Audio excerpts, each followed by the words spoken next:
Hey, it's Bob, and in this episode of Real Retail TV, I'm going to share with you a subtle shift that I learned that really saved my business.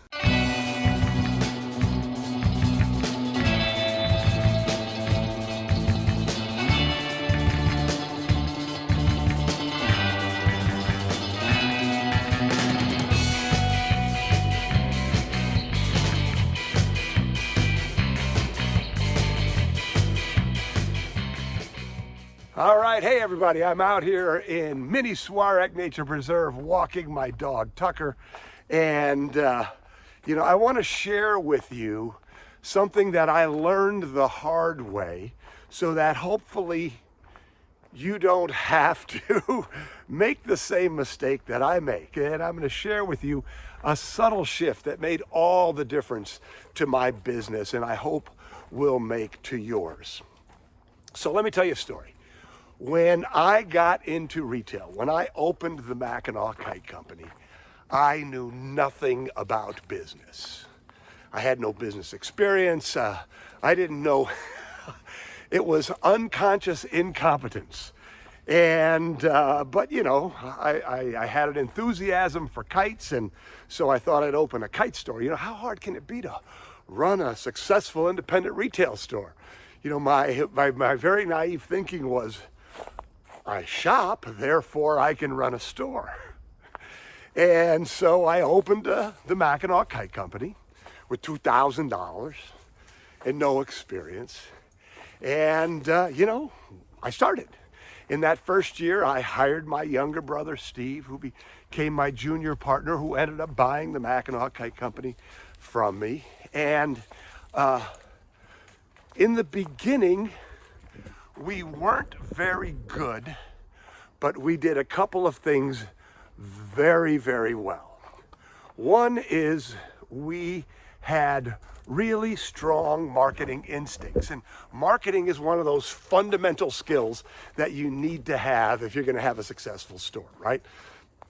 And we weren't sophisticated, but we intuitively knew that we needed to generate excitement. So we bought all these big, beautiful kites, and we would have shows across the street in a park across the street from our store. And, we had these beautiful show kites.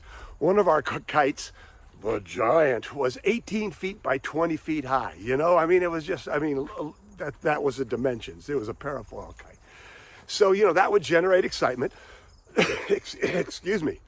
People would come into the store, and then our second skill fundamental that we were really good at was selling. Our conversion rate was incredibly high.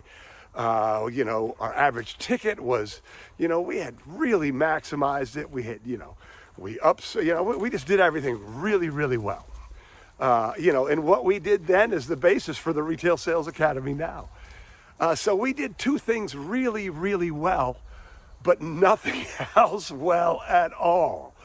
And that's really the essence of this episode, is that there are 11 fundamentals that you need to know, the skills that are sort of built into those fundamentals.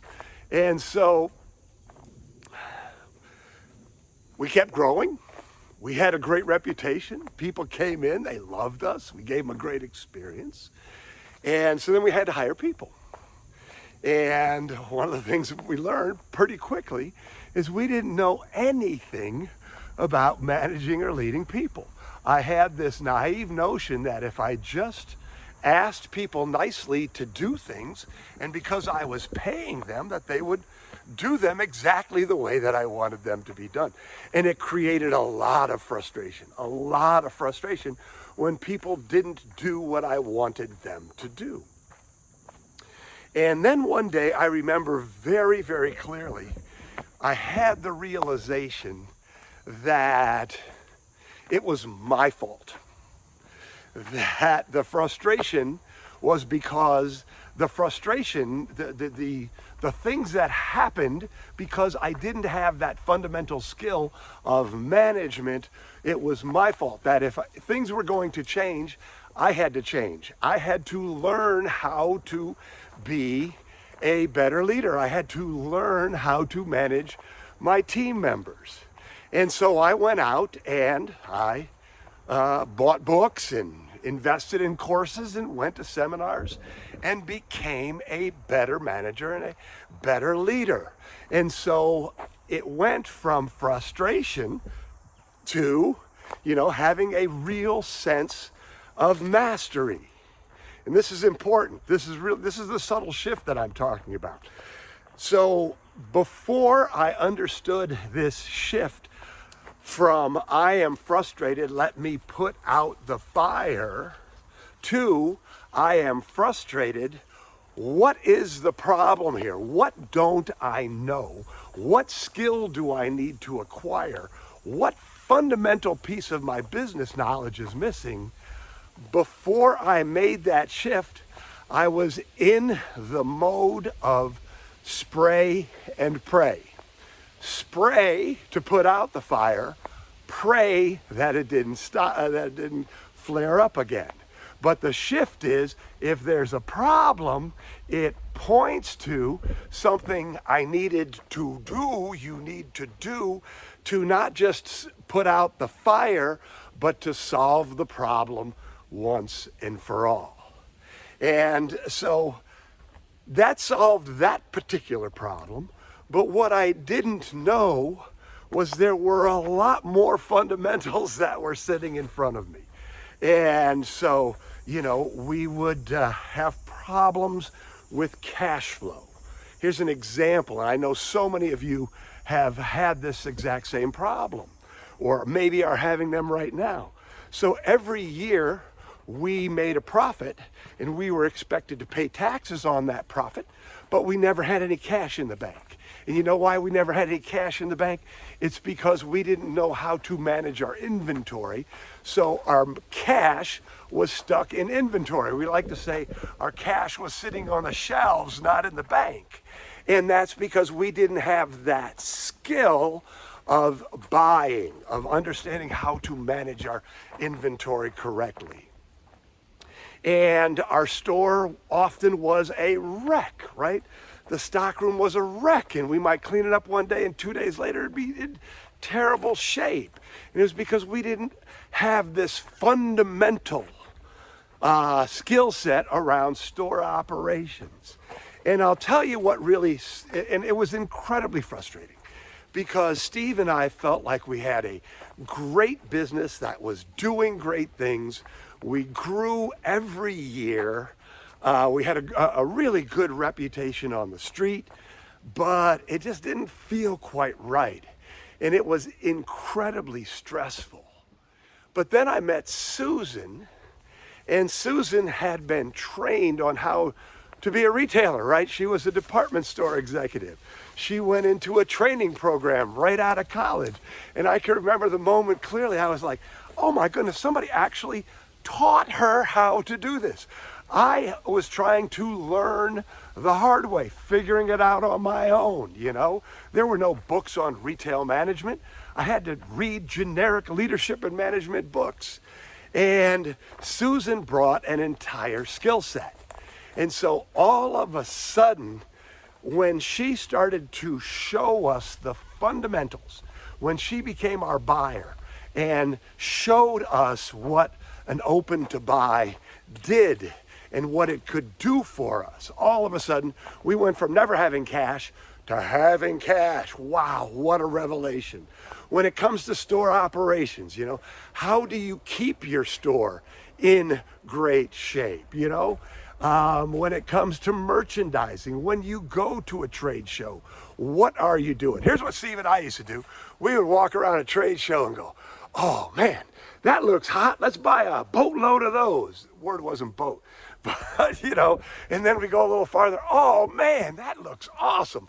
We'll take 6 dozen of those. Oh, free shipping. We'll take 12 dozen of those.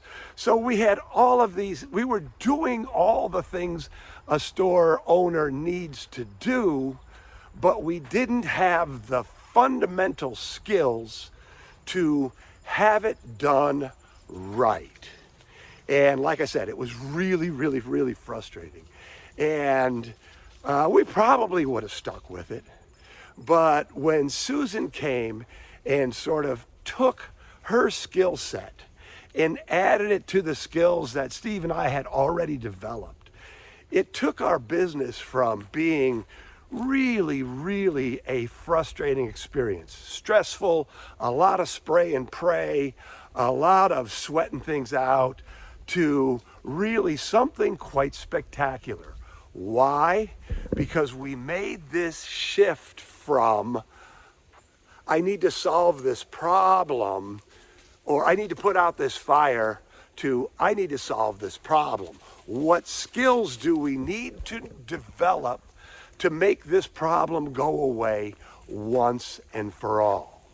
So that's the subtle shift. The subtle shift that I want to encourage you to recognize is when you become frustrated, don't try to put out the fire, but to ask yourself, what skill do I need to solve this problem? The shift from putting out a fire to solving a problem once and for all. And it's all about fundamentals. You know, frankly, that's why we created the Retail Mastery System, because we didn't want other retailers to have to go through this long, arduous process of figuring out the skills and understanding what needs to be done. What are the fundamentals? And, you know, it's been incredibly successful for so many people, maybe like you, who had successful business, or who have successful businesses, who love, you may have a successful business, you may love what you're doing, you may have a great reputation in the community, but you're really frustrated because you're not getting what you feel you should. You're not getting what you feel you deserve for all of the hard work that you're putting in. So that's that. You're frustrated? Don't try to put out the fire. Try to understand what you need to learn to solve the problem once and for all. All right. So I would love, as always, to hear your comments. Put them down below. I'm Bob Nagan, and we'll see you next week.